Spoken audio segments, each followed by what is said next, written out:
What are you gonna do? You're gonna record it, put it on YouTube? Go fucking ahead, make my day.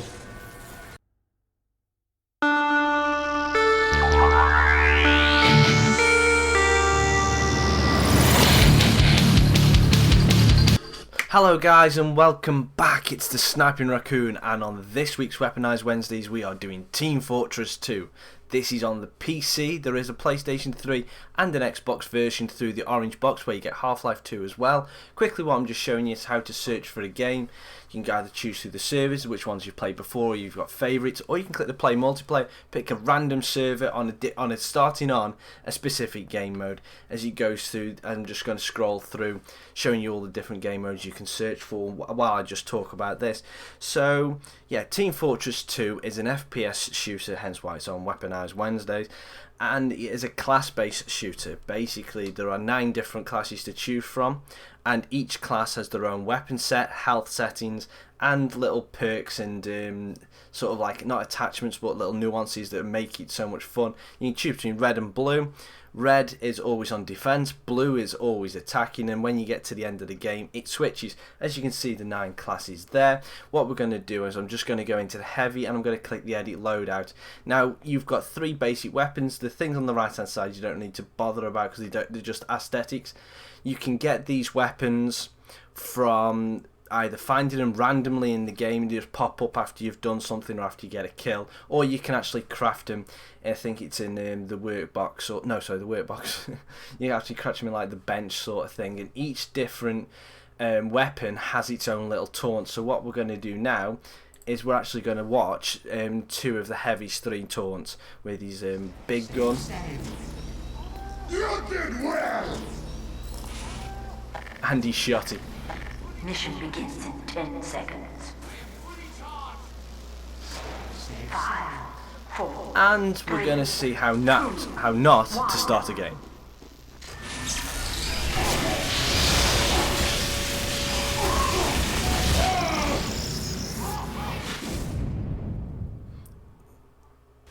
Yeah, I think you agree that was not the best way to start a game. So anyway, on this game mode we are currently playing on control point. Now what you've got to do, the aim of control point is, as you can see at the bottom, there's three red boxes, 2 of them with locks in. You have to capture them in sequence, so you have to capture A, then B, then C to win it. Now some of these maps are 3-parters. So you'll go through the first set of 3 control points, then you'll move on to the next bit. No, sorry, it's usually if there's 2 control points to start off with, then you go on to the next part of the map, and then the next part of the map is usually 3 stages. If there's 3 control points or 5, tends to be a 1-part map, and as soon as the 3 control points or 5 control points are captured by the blue team switches, and then the team that were red get a chance to attack and kind of try and beat the score, and then it's a full game over. But there are some servers which will just play this map on control point for 24/7, so the scores kind of keep going and going and going. As you can see, I'm using the heavy at the minute. The heavy uses a massive minigun. You will have definitely heard the voice of the heavy if you haven't played this game before. Who touched my gun? It's a very Russian voice. So yeah, I love playing as a heavy on blue, especially if there's a medic healing you, because it is a hell of a lot of fun, because you can just basically just stand and spray and pray, and as long as you've got a medic healing you, you're pretty much invulnerable as long as you've got ammunition to support. It's very lot of fun. Team Fortress 2 is a hell of a lot relying on team play. If you've got a bad team, whether you're attacking or defending, it doesn't matter. If you've got a bad team, the other team is going to walk all over you. So you have to PTFO like a boss. PTFO like a boss. And as you can see here, we win this side of the map. And when you win the side of the map, you become invulnerable and you're sparkling blue because you got critical hits. And here's the 3rd taunt. So yeah, it's good fun. Now this is the taunt with the sandwich, and there's also a little mini Easter egg that I'm just going to show you now. I didn't notice that this was actually part of... Oh, we're doing the other taunt as well, I forgot about that. But I didn't realise that this was actually an Easter egg, or this actually went on until... Look at that! All of them dancing to like the Thriller. I didn't notice this until I actually saw it in the game. I didn't know this was happening. It was freaking hilarious. I just saw that, I was like, is this really going on? So anyway, now we're cutting to another game mode. This one is Payload. The aim of Payload is to, the blue team have got to move the cart, basically that massive bomb, through a linear track to get it to the different control points. You can see it on the bottom, it's progression going through the map. You've got to get it to the red points. The arrows that are actually on that, as you can see as we go left, there we go, straight ahead, that means there's an incline, and if the cart stops on that incline, it immediately starts to roll backwards.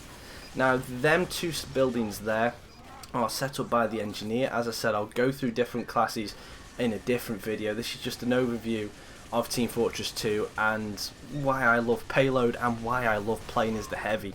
And in the next part you'll see me actually play defense as the soldier, and it is a lot of fun. And there's the soldier right there, but that was a soldier as a spy. Now the spies in this game are freaking annoying, I will just say that. They can disguise themselves as a member of your team, and it is up to what I say it's the pyros to freak them out, so you don't get stabbed in the back, because if they get stabbed in the back, you'll see what happens in a minute. It is instant death. There we go. And the good spies can stay hidden for ages.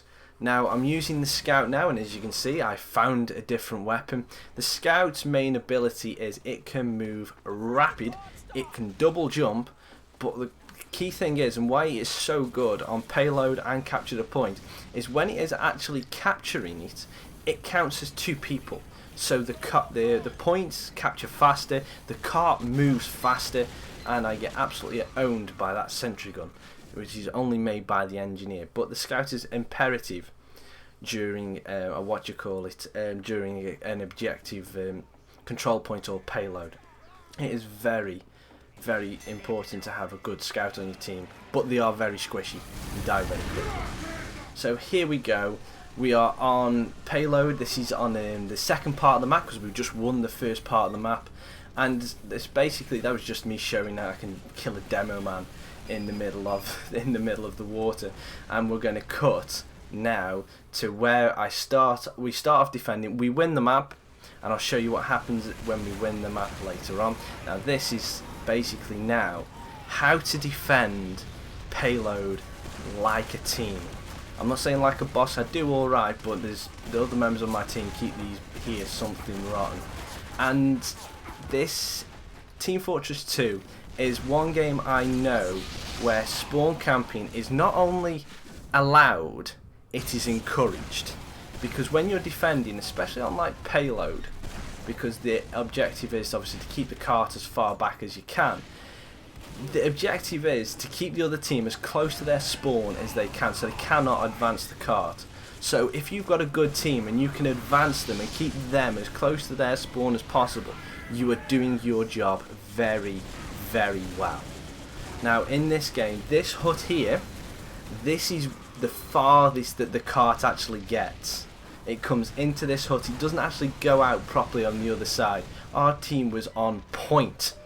Now, as you can see, I absolutely obliterate a couple of spies that I see, because they annoy me something rotten, the spies do. Look, he's just standing there, he goes cloaked, thinks he can get away, and oh, I just hate spies.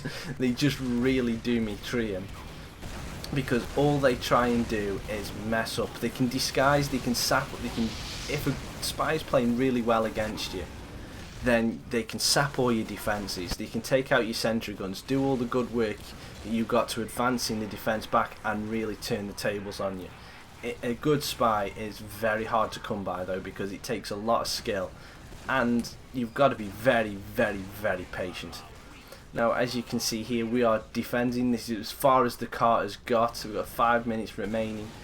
It is a hell of a lot of fun. The pyro thinks he can jump on me, I blow him to smithereens, and that's another thing that I love about this game, the gore. Oh my god, the gore. And Mr. Spy, hello, bye-bye.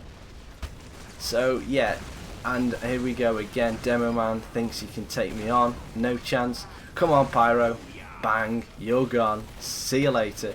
Our team is just really owning this game.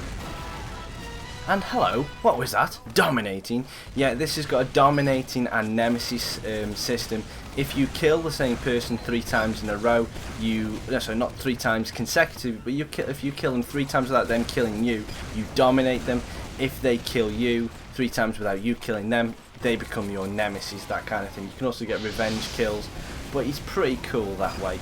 So yeah, here we are. We're holding out for them. We're holding out to the end of the map. And as you can see, a bit of spawn camping here. Now this is what happens if a pyro uses his weapon correctly. Pyroblast off the end of the map. So yeah, this is what happens at the end of the game. So guys, I'd like to thank you for watching. I've been the Snapper Raccoon. This is Weaponized Wednesdays, and I'll see you some other time. Ta-ra.